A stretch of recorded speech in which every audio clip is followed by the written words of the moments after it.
afternoon, colleagues, friends, VC, African wood hoopers. You'll see later why that's important. Welcome to this really exciting occasion, the launch of UJ's SLP on the Sustainable Development Goals. It comes in the tradition of our MOOCs, which we're becoming really well known for, and we're very excited about this one. Without further ado, I'm going to call on our DVC academic to open the proceedings. And I know that he's very well known to all of you, so I'm not going to go through a lengthy CV, you'll be pleased to know. But we do want to know a bit more about him. So I'm afraid, DVC, we're putting you a little bit on the spot. And I'm going to ask you two questions, and you need to be careful because the answers may be revealing. Okay. You can choose to answer both or either one. The first one I want to know about is what book is next to your bed? And the second one I want to know about is what is your favorite movie and why? Can you please come over here to respond? Thank you.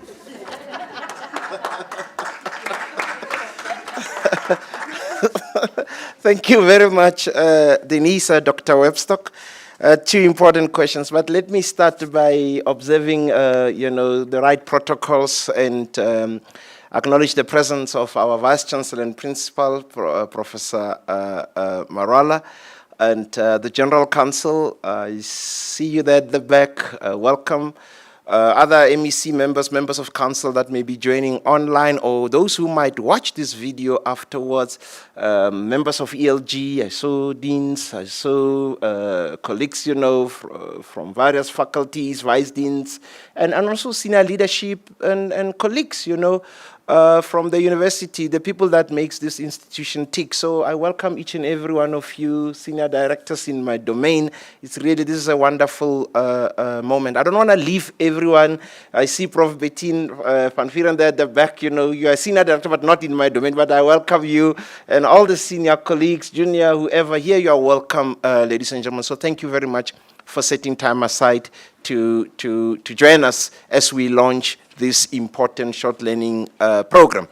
If I may move now to the two questions, I would say books next to my bed, because I share a bed, So on my site, there are three books. One we share. The first one, believe it or not, is the Holy Bible. And I'm like a boring type because I have this thing for Proverbs. Whenever I grab the Bible, I go straight to Proverbs, and there's a lot of wisdom in there, and if you ask me why. And the second book that I go through again and again is The Art of War. I'm not a warring type, but, I can't get enough of that book. I won't lie to you. It's like Animal Farm, especially the section where it says all animals are equal, but some animals are more equal than others. I just stop there and laugh. And another important book, interestingly, it's almost like I thought I knew you would ask me. It's a book that I wanted to refer to in my opening remarks, and it's called Extreme Ownership: How U.S. Navy SEALs Lead and Win. It's by two former Navy SEALs, Jocko Willink and Liv Babin. Now, those who may not know Navy SEALs, these are elite fighting machine with the U.S., I remember passing as a compliment after some of my colleagues did a wonderful job. I said, you guys are silent professionals. They call them silent professionals because they don't go out there taking glory for their work. They go in, get the job done, and leave silently. And they work generally in small teams, For example, the famous one is SEAL Team 6, where it's only 6 members. They go there and get the job done. I'm not the one who promotes violence, but, if you want to know about the efficiency, ask Osama. But then I assume, you don't want to go and meet him where he is if there is hell, I don't want to say controversial things, but yeah, this is how efficient they are.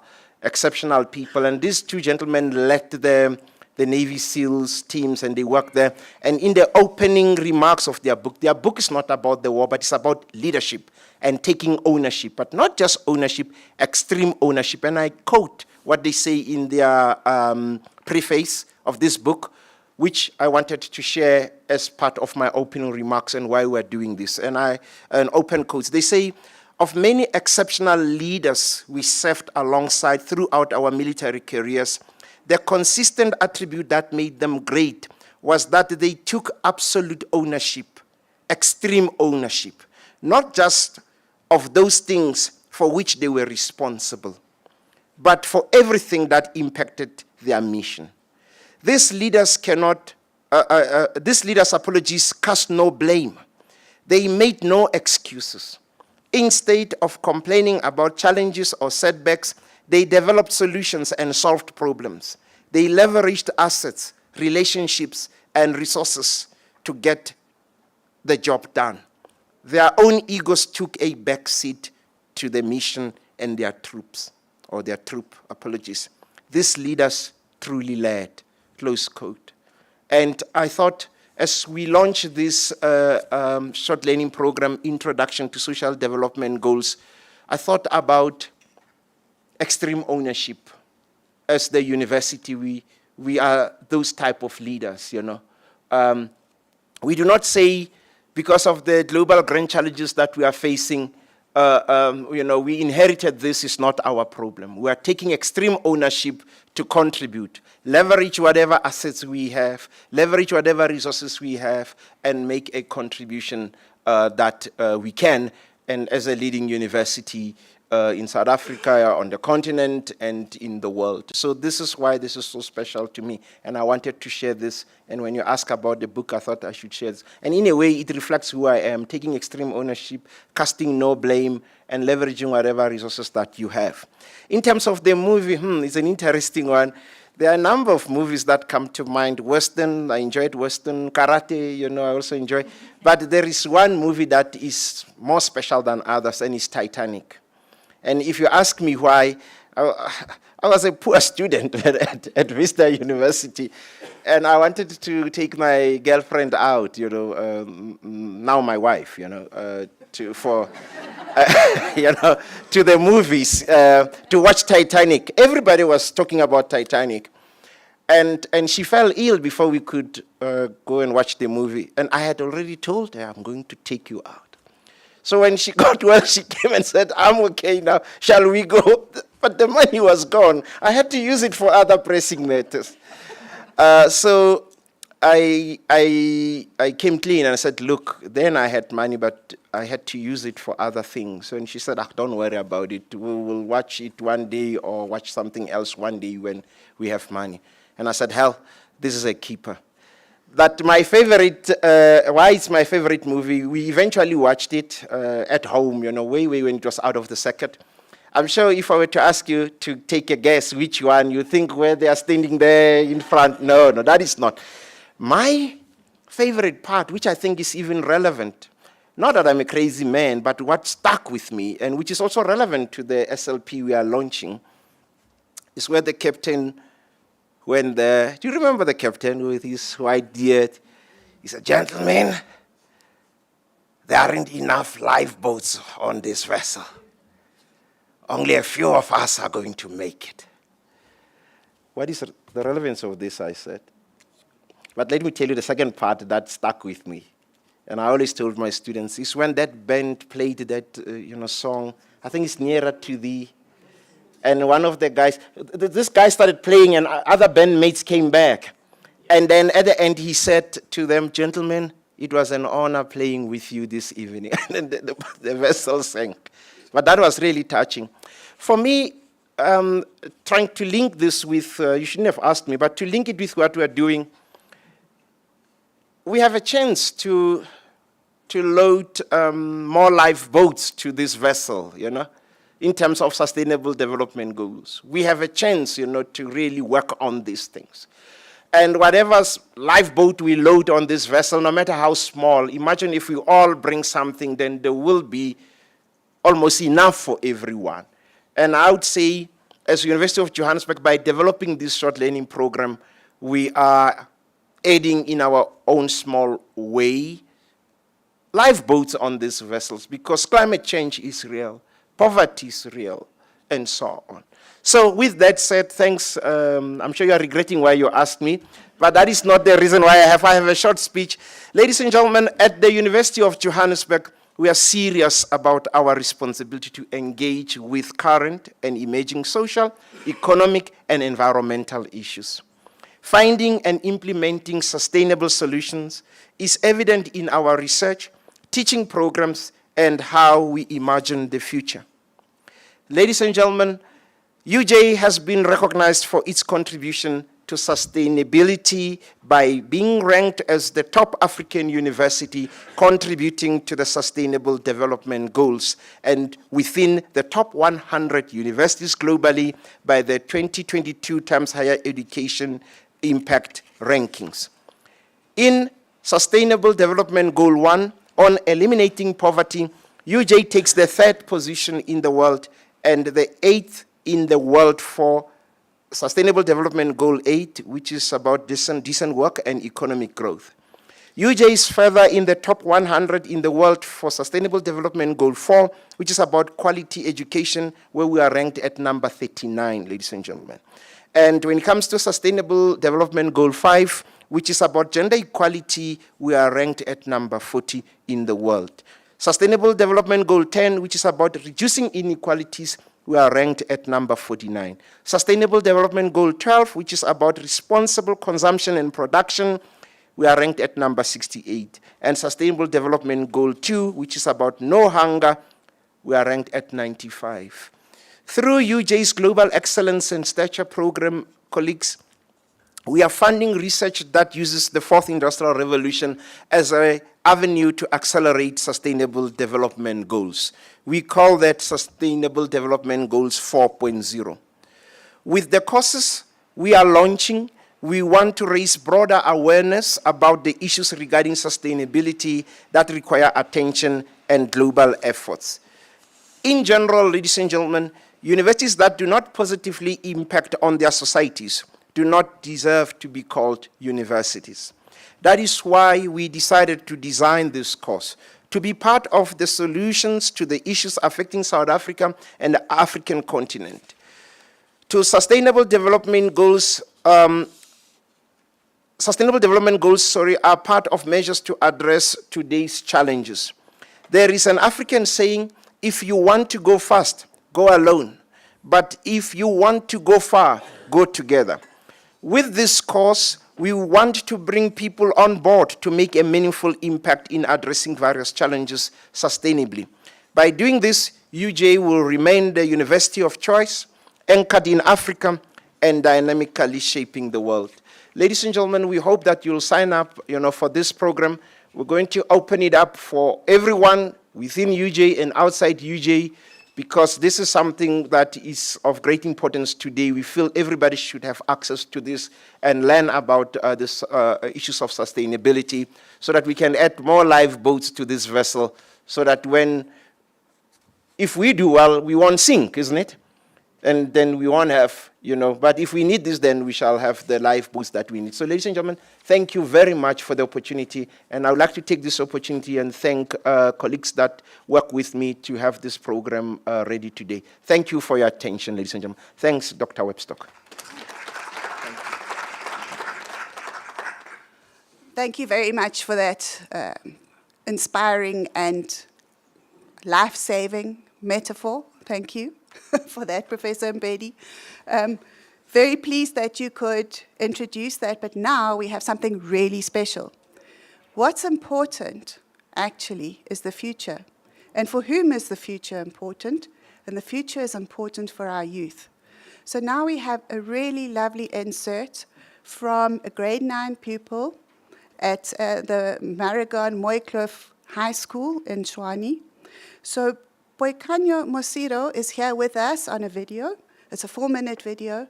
She has become known for her recycling efforts, and she is really committed to a better future for us all. For some of us, it's a bit late now, but for her, it is not. So let's hear from her.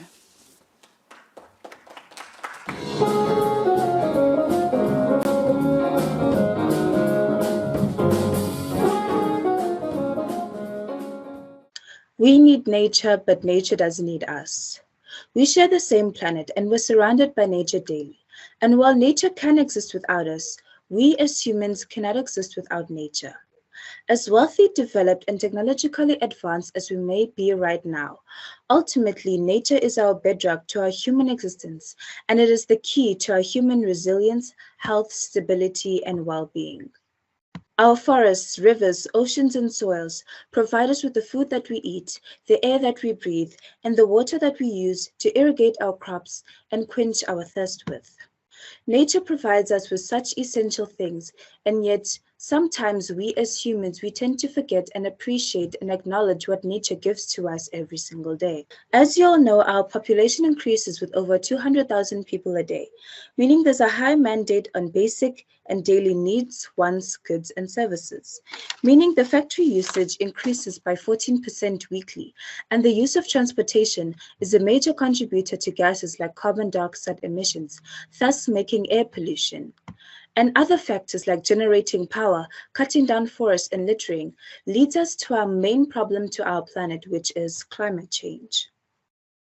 The cause and effects of our habits are ruining our planet. For example, our oceans are drowning in plastic, our ice caps are halfway gone, and we are the cause of up to 150 species a day that lead to extinction. Two-thirds of our rainforests have already been destroyed, phytoplankton has decreased by 40%, and half of our coral reefs have been eliminated. They combine and produce 80% of our oxygen. As you can see, our global temperature and our country temperature has increased by 2 to 3 degrees. And globally, our temperature should increase by at least 2 to 3 degrees within the next 3 decades. If we continue down this path, 500 of our biggest cities will be underwater. Half the population will face 20 days of lethal heat every year, and oceans will be completely devoid of life. Although it is good to do your part, this isn't a problem that can be fixed with just riding a bicycle or recycling.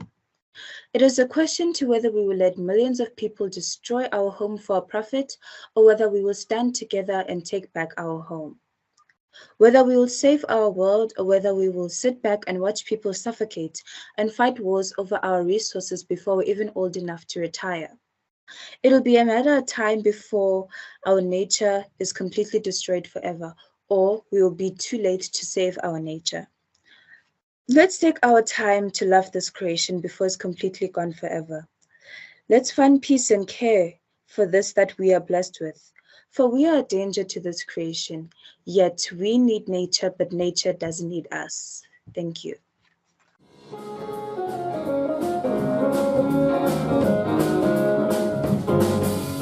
So thank you to Boikanyo for reminding us what's important and for helping us to look ahead and see why we do these things.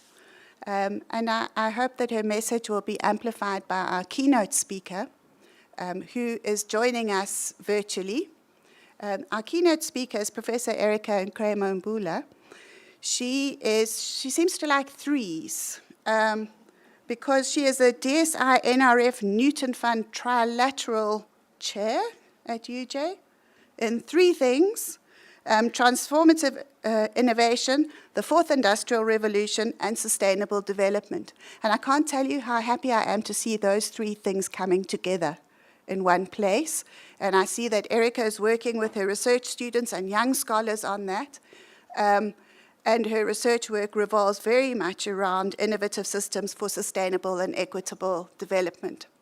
As I said, she is currently in Europe. She is with the PhD Academy, again working with young people, so we salute that. And I hope that she's not too hot. We have seen all those distressing pictures of Europe and the dried up rivers and the heat and so on. But she's in Finland, so she might be okay. So without further ado, let me hand over to Erica. Thank you.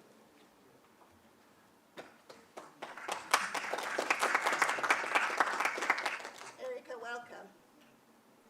Hi, good afternoon, and thank you so much for that great introduction. Let me try and upload my slides so I get that out of the way. Are you able to see the slides? Yes. Okay, excellent. So thanks so much for that introduction. I am yes, it is a pleasure to be here and to be able to give some short remarks about this short learning program on the SDGs. The only thing I'm sorry about is not to be there in person. As you mentioned, I'm teaching at a PhD academy in Finland, where it is reasonably okay. It's quite hot, but it's manageable.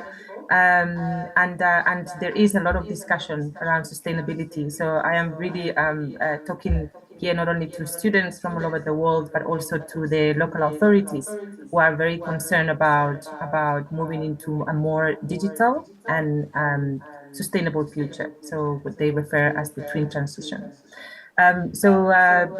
The thematic focus of this program is essential.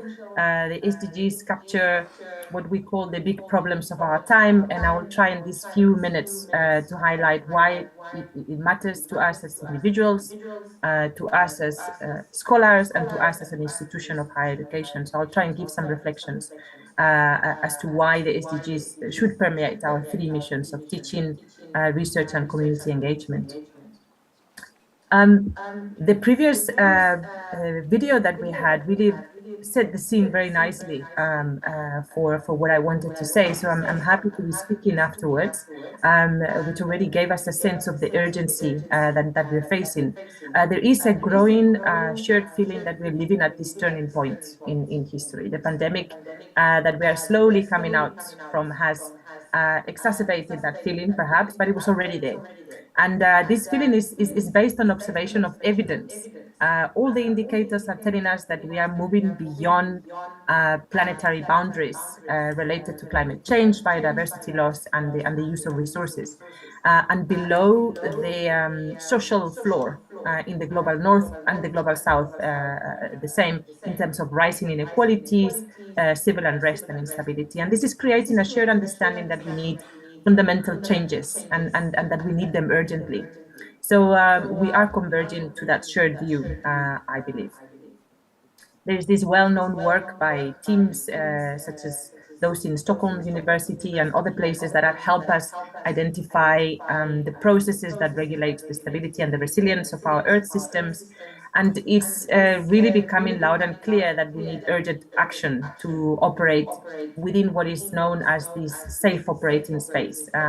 They measure those safe boundaries around various natural systems that suggest that we have trespassed several of those boundaries and that we're moving rapidly into others. I won't go into detail here, but these natural systems are interconnected, and we also don't know what crossing those thresholds means for other of those boundaries. What sort of biophysical changes will come through as we trespass the boundaries around climate change, around ocean acidification, and so on. Then we have the evidence related to inequality. And for instance, the Global Report on Inequality, which is done annually, shows us this shocking reality that 0.8% of the population shares nearly 45% of the wealth, whereas nearly the 75% below share just over, 65% share just close to 2%. And this is the stark reality of global inequality. And the poor in wealth are concentrated in Africa and the poorer Asian nations. So this affects us directly. These trends have become worse with the pandemic, but these trends are not inevitable. And I think it's very important to see it that way, because they are the results of choices, policy choices, individual choices, institutional choices. And studies have shown the possible scenarios that we face in the future, depending on the different choices and decisions that are made. So we have agency, we have a chance to act, and I think it's very important to understand and to see it in that way. With this graph that I find extremely useful, I think we can see how important this is for the context of South Africa, how important it is for the context of Africa, these discussions. And what this graph is telling us is that we have been unable to marry the objective of improving people's well-being, which is set by this Human Development Index, with living within the environmental limits. And those two lines here tell us the world biocapacity and the sort of the levels of human development. Countries that have managed to reach high and very high levels of human development have done it at the expense of surpassing the share of biocapacity. And what we have here on the bottom part of the graph is the African countries that need to find ways of moving horizontally across that graph, because on the right-hand side, the experience from the high-income countries that have utilized knowledge that has allow for major improvements in the quality of life, in life expectancy, access to education, the well-being of the population. The same type of knowledge has brought about negative environmental and social impacts, or it hasn't managed to mitigate that. So what does that mean for the kind of knowledge that we need in that area where we are situated, in those yellow dots in the graph? What kinds of knowledge do we need to ensure that we move these countries horizontally within our world biocapacity limits? We don't have 4 planets, therefore we need to find ways of shifting into that direction. So the SDGs really give us a compass to reach a better, more sustainable future by 2030. And this is in 8 years, and we are awfully off track. And the pandemic has not that has not made us any favors. The SDGs aim at leaving no one behind, and most of those that are left behind live in Africa. So for the SDGs to succeed, we know that they must succeed in our context. It's very important to look at the context of Africa as the epicenter of this transformation in connection to the SDGs. And I think what it really has done is has reaffirmed the importance of not only change, but the direction of change. So we cannot no longer talk about economic growth without looking at the quality of that growth. Is that growth leading to not only prosperity, which is the upper circle in this figure, but is it also leading to dignity, justice, the values of people? It's a human-centric type of growth. What are the effects on our planet and the natural environment? So I think the SDGs are very useful to guide the direction of change. And there are various framings that give us a space to think about these discussions academically and in practice, and I don't want to take too much time on this, but I think the discussions are picking up in the context of South Africa in particular, in terms of just transitions and sustainable transitions. And I just wanted to give a minute of describing how these framings are very important, because it help us think about the type of knowledge that is needed to guide these transitions. And the concept of just transitions describe this shift from the current economic and social structure, which is based on a more extractive approach, to a scenario where all jobs are green and climate friendly, where poverty is eradicated, where communities are able to thrive. And for this to be accomplished, workers, universities, governments, and employers, they all need to have a voice and a role in the transition process. These ideas of just transition really emerge from the labor unions and environmental justice groups that recognize that it's very important to think about the types of knowledge and the careers that are needed to mitigate and to ensure that these transitions happen in a socially just manner. And I think it brings a lot of challenges in terms of the role of universities in imparting and creating those skills that are needed for a just transition. There are also frameworks that help us look at ways in which systems change, taking a more historical and technological perspective.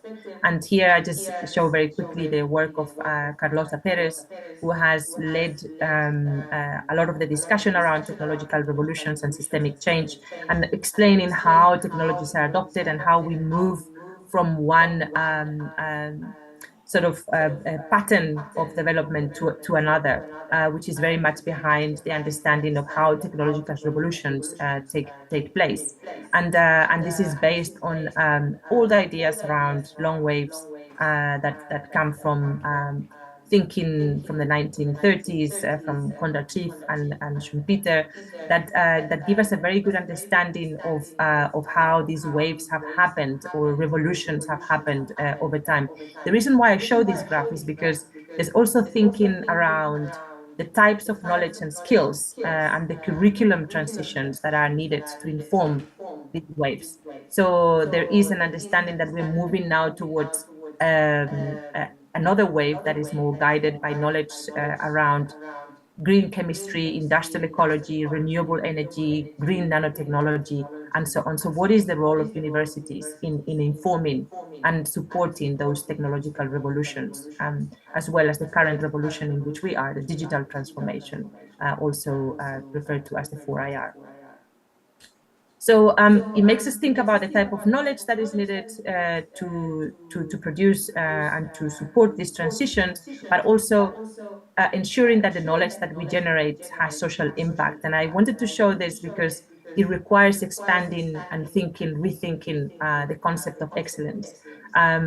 Excellence in process, excellence in outputs, but also excellence in impacts. And as universities in the Global South, we cannot just focus on one type of excellence, which is currently looking at the excellence in outputs, but also at the process and the impact. So that I would like to urge us to think about that. And I think this program really puts this at the center of what we can achieve with understanding the importance of knowledge for social impact. The excellence in process implies thinking about questions such as, is the knowledge that we're generating inclusive? Does it include a diversity of values, a diversity of views? Are women involved in the research process? Is it transparent, democratic, engaged? So the process of knowledge generation is very important. Also looking at the impact, is it connected to the SDGs? Is it addressing the big challenges of our time? I think looking at linking research efforts to social goals is very, very important. So I would like to finish with a few reflections. Yes, so the message that I wanted to leave us with is that universities can and must play a more proactive and prominent role in embracing the SDGs. And this is the opportunity that, as Prof. Mpedi was mentioning, is the opportunity ahead of us and one that we must grab. And why universities? Well, because we occupy such an important space in society. We fulfill a number of functions that are, and we produce a number of outputs and expertise that are essential for addressing the SDGs. We train decision makers of tomorrow, and we can shape their behavior, the values and the ethics, and this is essential. We also produce scientific knowledge that is able to address the complexity of the problems that we face through research and innovation. So the role in terms of tech development, demonstration is key.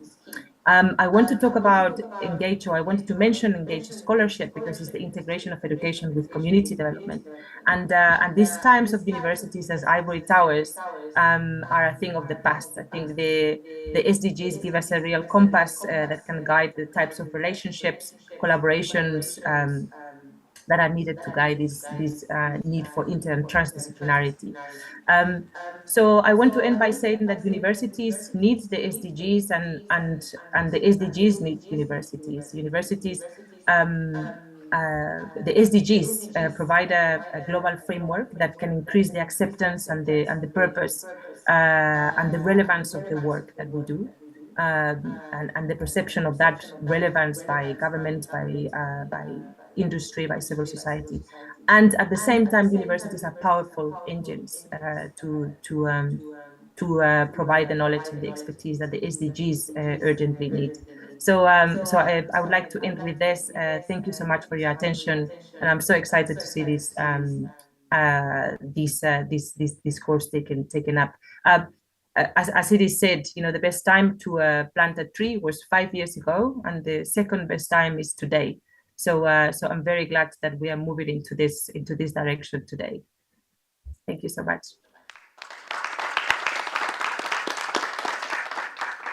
Erica, thank you very much for that really inspiring overview, very comprehensive in a short time, about the issues that are important to us. I'm very glad that you picked up on the trend towards impact. I think that's a very, very important international trend in higher education, and impact clearly has to do a lot with our future and the sustainable development. And I'm also pleased that you talked about engaged scholarship. And this particular instance, this SLP that is developed, is part of doing that engaged scholarship quickly and getting that impact out there more quickly than we can otherwise do.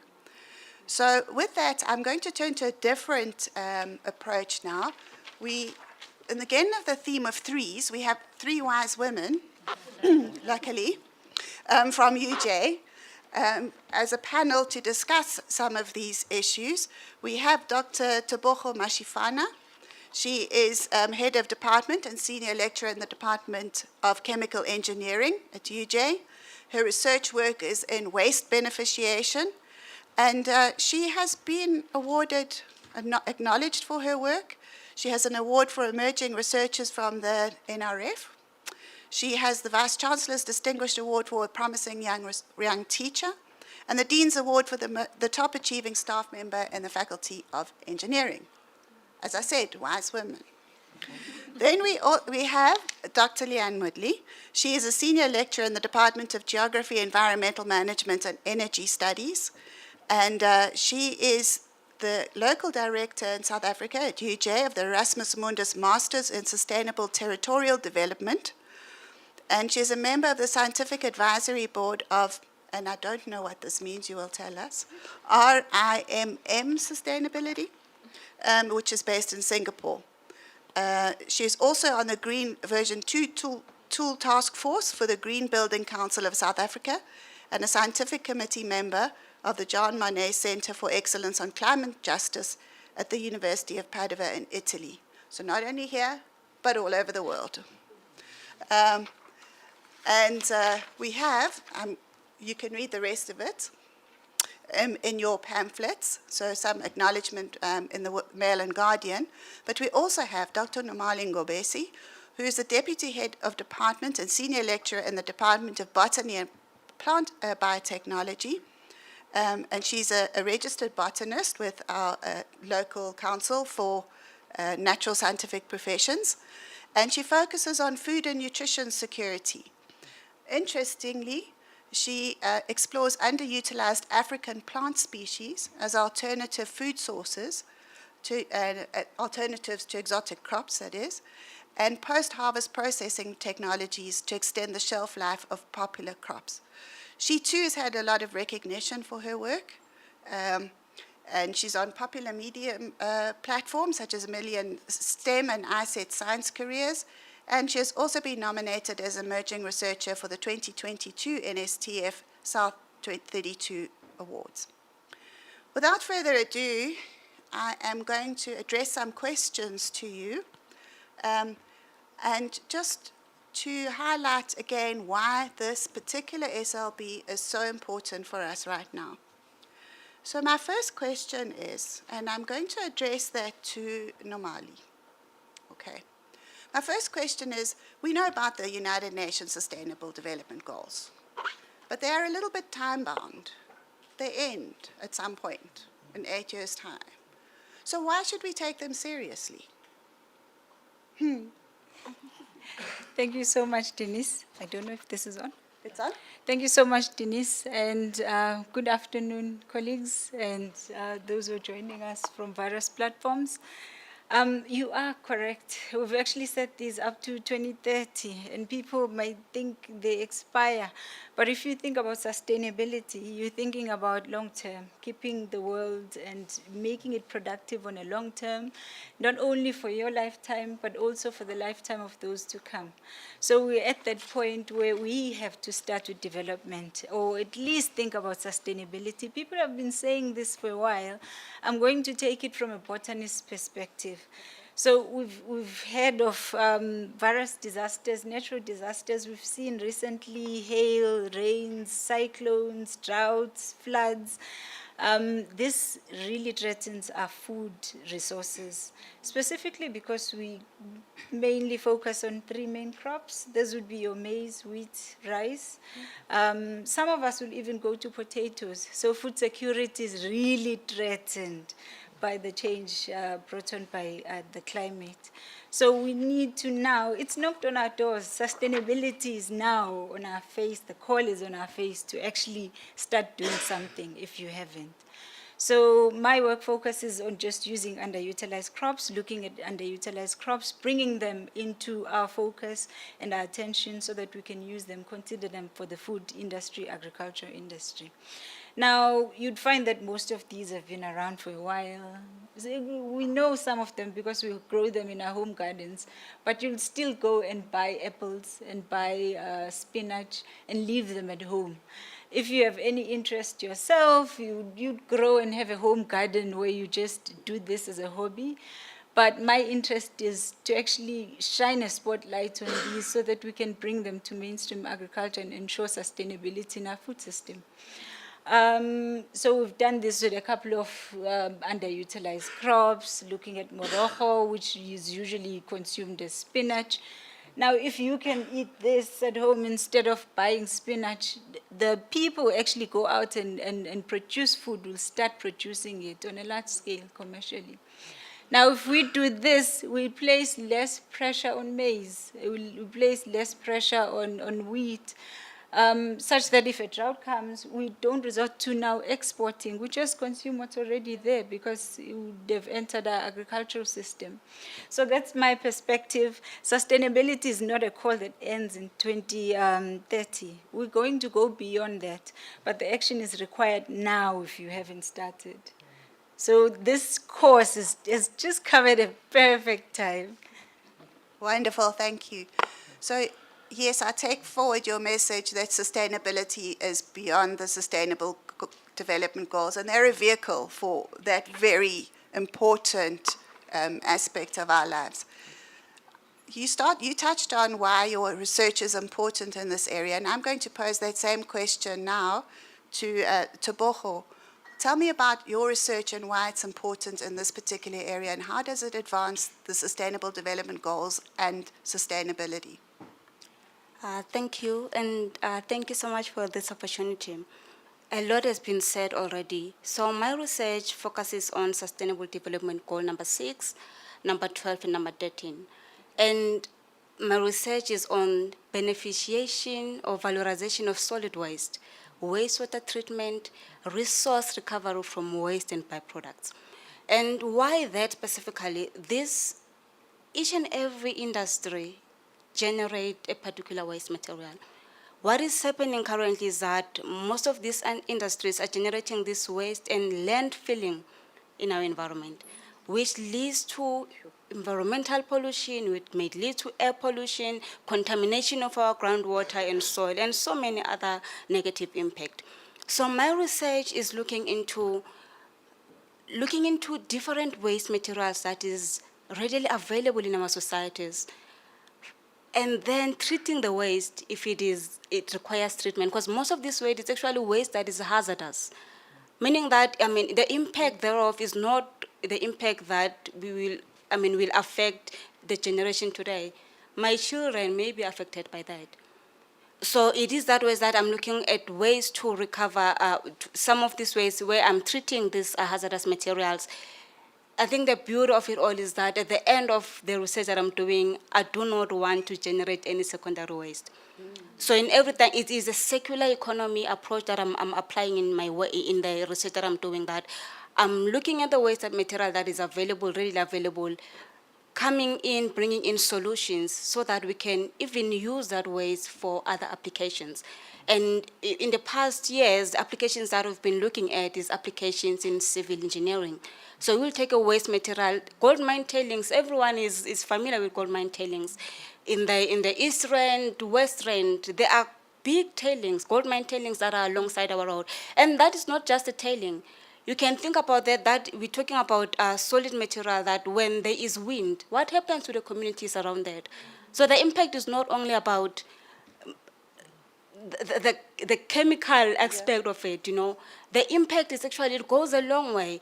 I stay in the East Rand area. There's actually a gold mine tailings that is situated next to a very beautiful estate. And someone might be staying there, they just see a beautiful estate. But in years to come, because of what is contained in that material, people may be inhaling the air. People may be drinking. There are pictures that were actually shown somewhere in the in the West Rand in the past, whereby children within the communities were playing in the water streams. These water streams contain hazardous materials, such as, some of these materials such as uranium. So what is really the impact? So that is what I'm trying to look at, to say that the waste that is available that is contaminating our environment is not only about us. I have kids. I want my kids to be able to play outside without really thinking about heat waves, experiencing cold because of climate change. And one of the major things is that we're also creating new added products that can replace some of the processes that, such as, an example will be a cement company. Cement company is one of the contributors to climate change because of the carbon dioxide that is emitted. So we're actually looking at the waste that is readily available. How can we produce binders that in the future can actually replace such a material? So yes, that is my very exciting research that I'm passionate about. It is indeed exciting and really, really important. And I think that we're seeing that the Sustainable Development Goals have applicability in various disciplines, and in fact, maybe all disciplines. So let's hear from Leanne about how your research is contributing in this respect. Is it on? Yeah. Okay. So I'm from the Department of Geography and Environmental Management. I actually have a science background. I come from zoology. So coming into a different department, I've tried to link the science with a little bit of management and societal aspects as well.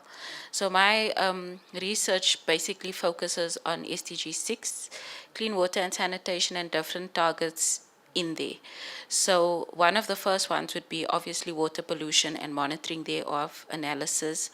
And I think that's my science background. So I'm still very passionate about that. But like Prof. Erika said, we need to look at how we can start impacting people. And there's no use doing all this research just to sit on a shelf and say that we've published. So my work now involves the community. So I look at community-based ecological restoration, where we go into the communities, we do the science. We first find out if they want to be involved. We do the science in terms of monitoring and analysis, and then we give the community different aspects of the water. So we tell them what's polluting the water and how we can fix it. And then we work with the community to restore and rehabilitate.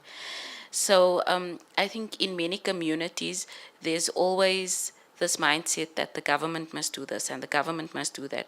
So my research tries to empower the community and create awareness around, if we change things, this is our systems. So once people start realizing that they have ownership over natural resources, that's when they start looking after it. And like you mentioned, Dr. Nomali, that we have that time frame, 2030. But if we give people the knowledge and if we create awareness, it's something that whether 2030 comes and goes, it will still be there. So trying to empower people by giving them the knowledge and helping them look after their systems is how I'm trying to reach that SDG number 6, not just for myself, but for the communities as well. So now the communities are taking ownership, we're involving schools as well, and eventually we get to a point where we then bring the government on board. So once the community is empowered, and then we say to the government, this is how far we've come, please can you assist us further? So that's what I do. Thank you very much. That's very inspiring. And which leads me to my last question, and any one of you can answer this. You've talked about how important it is to go out there into the community and empower, and you've all talked about how your research actually furthers this agenda, but what can the university do to take this further? We've got one example today, but what else could we be doing? Nomali, maybe. Well, thank you so much, Denise. With the university focus being primarily teaching and research, we are in a good position to generate information and share it and influence our communities. I think it's like Leanne said, once you are in a position to make a discovery or come up with a way, a solution to solve a problem, then you can start teaching this to students, which is exactly what we do. By teaching students, you're creating awareness in a community, one community or multiple communities, depending on class numbers. This can impact people, at least influence people in masses. This is an idea going out. They're also getting training to be aware of the solution and how to approach it. So that is one aspect, one part of what we do. And then the other side, which is the strong backbone, which I think we all represent, is the research component and actually coming up with these solutions, sustainable solutions to actually keeping our world and maintaining our world. Me being on a food industry botanical background, from the chemical background and the environmental impact background with my fellow colleagues here. If we come up with solutions together with many other colleagues who are working in various departments within the university, that spreads the message and allows us to teach the next cohort of personnel who are actually going to impact or carry this out in our communities. For me specifically, I'm looking at people who will be interested to cultivate the crops, food industry, people who are interested in using the crops, including them in their staple products, in our staple products really. If you look at the foods that we eat specifically, you'd find that most of it is maize meal based or flour based, which has very nutritional offerings. This is mainly just carbohydrates coming to you. So if you can add any diversity coming from local indigenous crops, you are adding nutritional diversity on top of food security. This is hitting SDG 2 and SDG 1 at the same time, and SDG 3. So you want something that's going to be, it starts out in a university, impacts the community in a broad scale. People go out knowing the information. They know how to use the crops. They know how to produce foods, various products that they can eat at home, whether it reaches a commercial scale or not. I think with the university growing also the commercialization, it can reach stages of patenting, producing products, and all of that, so that we can impact communities on a much larger scale. Colleagues, thank you. Do you want to have one or two last words? Our time is really short. Tebogo and Leanne. Yes, I just want to say that in closing, SDGs are not just a buzzword. I think that is very important. We need to understand that. And to answer your question, I believe that SDGs should be in every module, every teacher that will stand in front of a class to teach their student. Their students need to know about the Sustainable Development Goals. I think that is very, very important. So imagine our students, the graduates that we'll be producing, if they are immersed in the Sustainable Development Goals. We are really going to be addressing so many other issues that we may face in the future. Thank you so much. So just in closing, just to add on what you've said, I think knowledge dissemination is very important, because I think we all know with, like for instance, Cape Town Day Zero, they asked where were the researchers? Why didn't they warn us about this? And with the floods, recent floods in Durban, again, they asked where are the researchers? So I think we really need to take over the space and start really making an impact with our research, start really getting it out there, because we can influence policy if we just put our heads together. Thank you.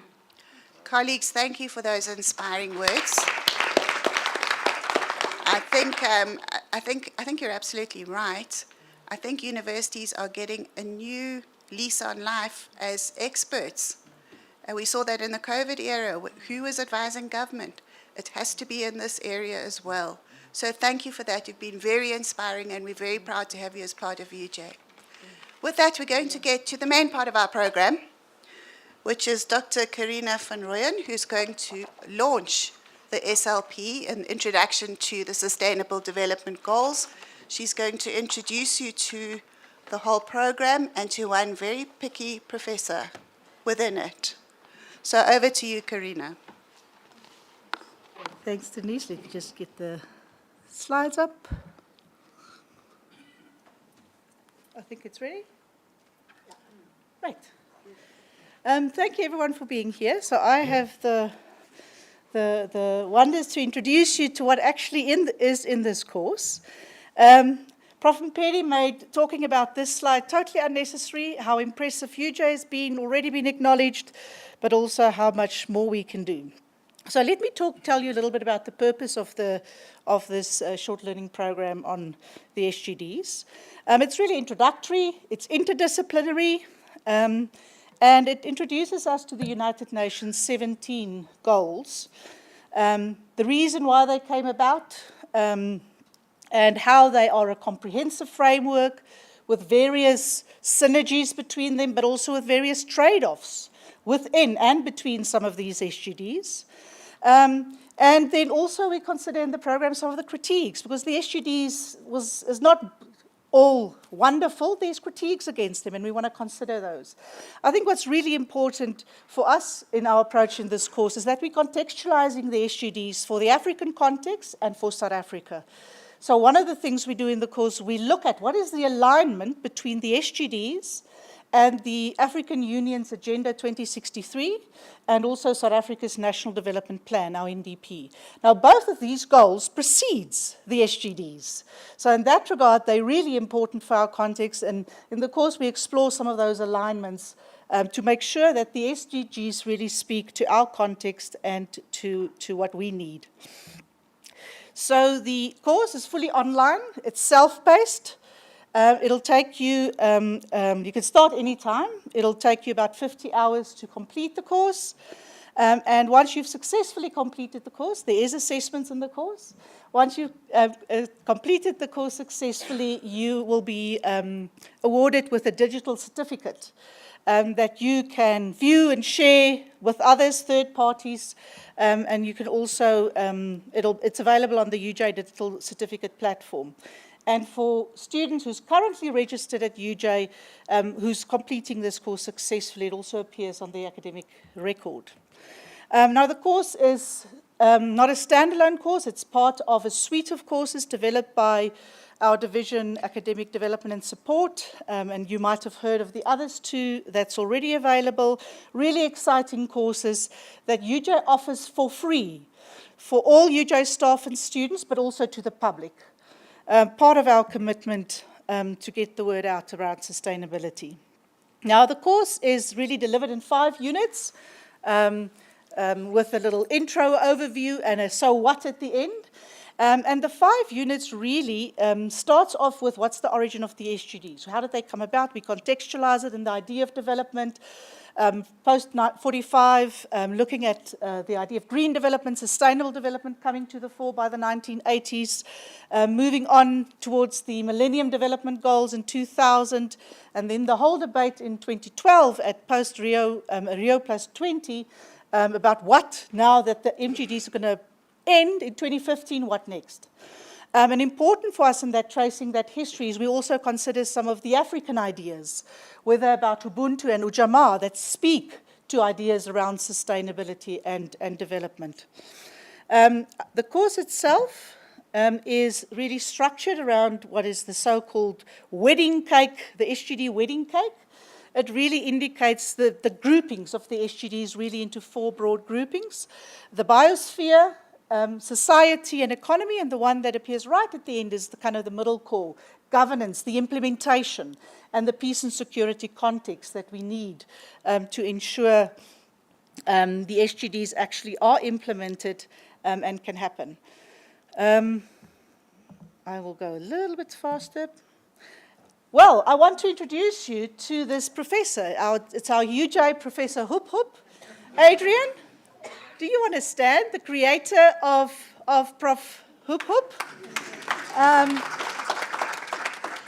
And you would have heard, she's not only our mascot in the course, we also have a course song that you heard a little bit when Boikanya's video was played. A wonderful friend of mine, Nishlin Ramana, is a jazz composer, a pianist, and he graciously allowed us to use that kind of the chorus of one of his compositions as our course song. Now, Prof. Hoop Hoop, as you can see on this slide, she loves to sit on books whenever she's reading, and so whenever you find her in the course, she really is inviting you to read with her. At other times, she also loves videos and loves listening to videos. Then she has her earphones on, and the videos can be some of the framing videos we have. There's some UJ experts that is providing videos in the course. Sometimes we have course videos embedded in the course. Once she has done lots of reading and she's been listening to videos, watching videos, she loves to engage and share with others how she is making meaning of sustainability and SDGs. And in that way, there's conversation forums that she's going into. She has reflection spaces where she goes. There's some fun activities. There's even a jigsaw puzzle that she wants you to build with her. And for those of you that have a keen eye, I hope you would have noted that this Prof. Hoop Hoop is very cool as well. She loves changing colors. If you look at her beads around her neck or the earphone she has on or the pencil she's holding, they change colors depending on what SGD she's engaging, following kind of the UN branding of the SGD colors.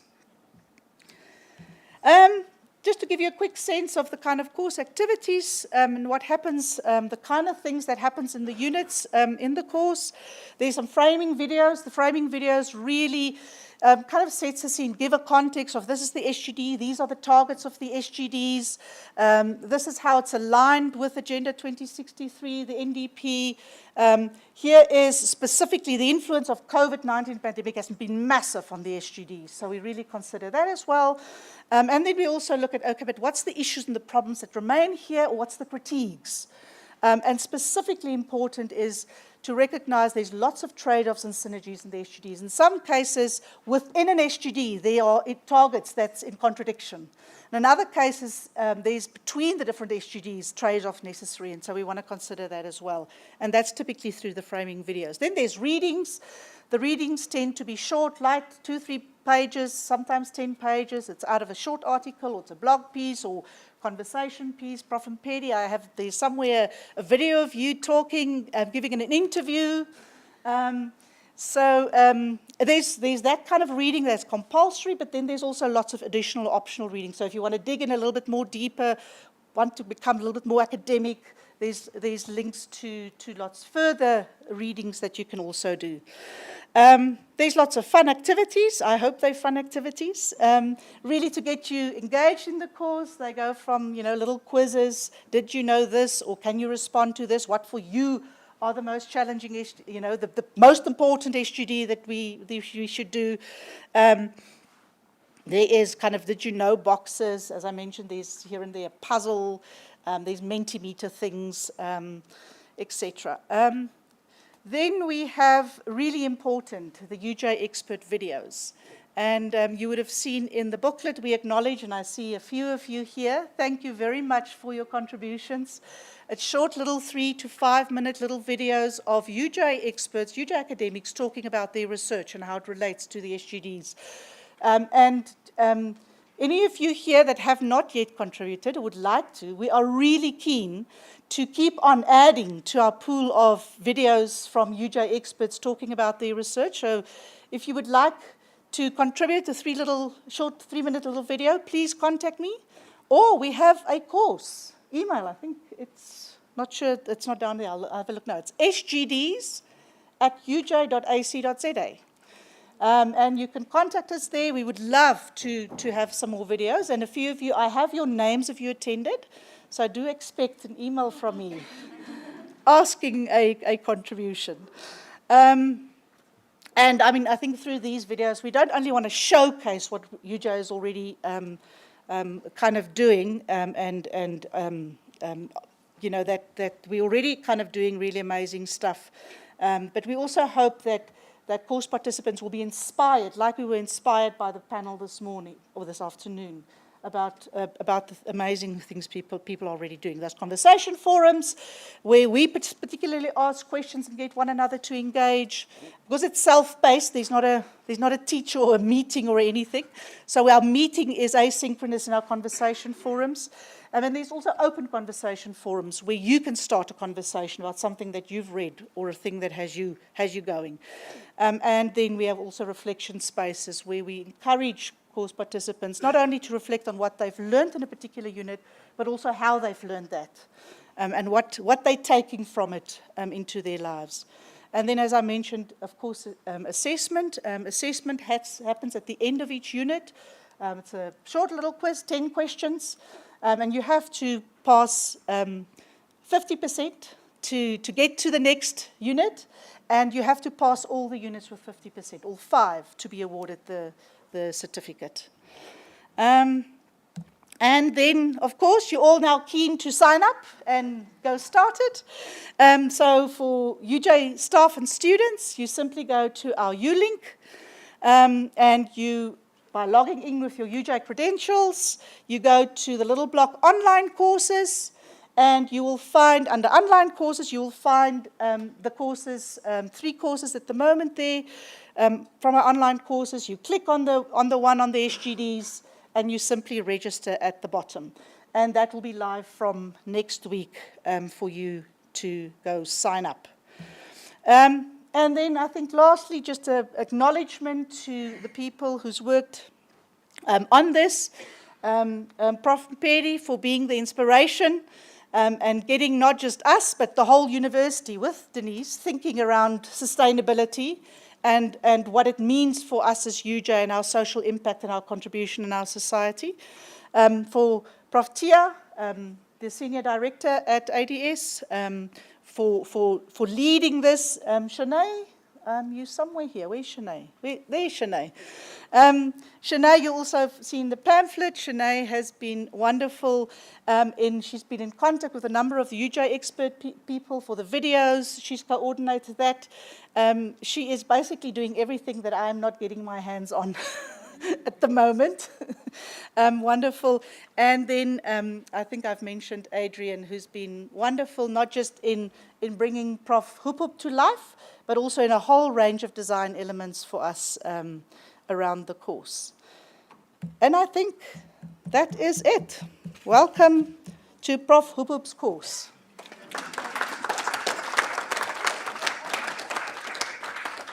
Thank you, Karina. Thank you so much for that. I have to say I'm lost in admiration. I'm lost in admiration at the commitment and the creativity and the excitement and all of the energy that our colleagues have brought to this. What more can I say? I am lost in admiration. Thank you, everybody, for this. We are a little over time, but I wondered if there were any pressing questions that it would be impossible to leave the room without having answered from anybody. Yes, we have one over there. Thank you so much for this opportunity. My name is Lebo Ayobiojo from the Community Engagement Unit. First of all, I also want to thank Prof. Mpedi and the people that are behind this great initiative. And I was really touched by your last question to the panelists in terms of what can be an intervention to have a great impact within the university community. And then I was thinking, the third core pillar of the university is community engagement. Mm. How do we, so we have existing student volunteer programs, and even during COVID, our students had showed great interest in terms of giving back. And Dr. Karina mentioned again that there are open forums where obviously students can exchange knowledge and information about the SDGs. And fortunately at UJCE, we are using the SDG as a framework for students to register their project, whether it's community-based research, whether it's service learning and organized outreach. How do we involve the community engagement student volunteer champions from across the campuses to be involved in this great initiative? And then again, I love the fact that the program says SDG 4.0. So the great news is the students of UJ have been going to different schools, CBOs, and we are so focused on digital literacy. And some of the children, before COVID, we were giving them opportunities to come to, like the IT labs at APB to learn basic computer skills. So my question is, how can we make sure that the university at large, even our academics, are registering their community engagement projects? Because this is another way of us sustaining not only the global rankings, but really showing the university what is embedded in the mission. And the mission of UJ is talking about humanity and community, and that also translates to the UJ values. The fourth one, which is ethical foundation. Ubuntu is another one that is highly highlighted, and we always tell the student volunteer champions, if you can go with an approach of mutual beneficial, value of the university, conversation and so forth, this is how our university will grow, and that's how we have sustainable leaders for the unborn generation. Thank you. Lebo, thank you very much for that. I'm going to ask Professor Mpedi to respond to that shortly, but I just want to say I'm so glad to hear that we're making connections across the various aspects that we do at the university. So we do think about SDGs in research, simple things like the keywords that we use in the research that we produce. But community engagement, and we've heard about that from our panel, is absolutely integral to making that research that we do have an impact. And it is also absolutely integral to our teaching, as we heard earlier. And it's also integral to the way the university conducts itself within the communities and the environments that it finds itself. So I'm very glad that you have raised that as a question. And I'm going to hand over to Professor Mpedi to say, how can we as a university take that particular question forward? Yeah, it's an important question, but I'm not sure if I have all the answers right away. What I would suggest is that how about you linking up with the colleagues, at least those in my domain, and to share the ideas that you have. I'm sure you didn't just ask a question, but you may have suggestions. I think what we need is to create an environment where anyone and everyone can come forward and say, I've got this bright idea. And us as leaders have a duty to listen and see how best we can run with it. And from my side, if it's something that I can take forward with my MEC counterpart who's responsible for that, then we'll do that, because we work as a team. And I know many students have all sorts of initiatives. It's how we share this and publicize this. Many of our community engagement initiatives are not known and shared. I know, for example, when I was dean at the Faculty of Law, many, actually at every year level, there were community initiatives that students were really proud of, and they impacted on communities. It's also about how we bring everything together. So I would suggest that engage with my colleagues, and through that, then we'll see how best we can take this forward. Another important thing to mention now is we really want to get students involved in this, And I'm not blaming our students, but if you look at students overseas in terms of their level of engagement, it's much higher than what we have, and I don't think our students don't want to. It's about how we rally all of our students in, to contribute and help us take our societies forward in various ways. So I'm excited about that. And to encourage student participation next year, Prof. Divet will be running a nice competition. Will you talk about it, Karina, and give more details about that? But really student involvement and stuff, and not separately. Another thing is you have staff doing their thing, students doing their thing. It would be nice if we do more of things that we do together, and towards a particular goal. The last thing that I want to say, which was also mentioned here, we do great research, but if research does not impact the communities that we serve, then it doesn't help. And with SDGs, I have no doubt you can see that, look, if we do this well, and we're doing great work, but we need to make sure that it translates also into impact and things that we can see. It's always nice to look back and say, we were here, and now look at now we are here, and this is where we are going. I know I didn't answer you precisely, but what I just said is an invitation to sit down and see how best we can work. If you don't come, okay, come straight to me, and we'll coordinate and make this not just a program. It's something that we wanted to yield more activities, whether you work on SDG 1 alone or 3, or, as long as we all put our efforts, when it combines, we'll make a huge difference. Thank you very much. Yeah. Let me hand over to Karina to talk about the competition. Karina, you wanted to say something? Probably just very quickly. So we're hoping, and I'm going to invite you to come chat with us about that. We're hoping, linked to the course, to start running an annual competition for specifically the students that's enrolled in the course, where we want to have teams submitting ideas of how they are contributing to, with projects and whatever nature, whether it's an innovation, whether it's intervention, whether it's working with whoever, across faculties, teams submitting proposals of how we can address sustainability and sustainability issues. And then lots of talk still necessary, but ideally a competition where you actually, if you're the winner, we actually have UJ behind you to actually pilot, if you want, the idea that you have, that we start to make real the ideas that's also with our students. So we'll definitely chat with you. Okay, I think we have time for just one or two more. Rudy?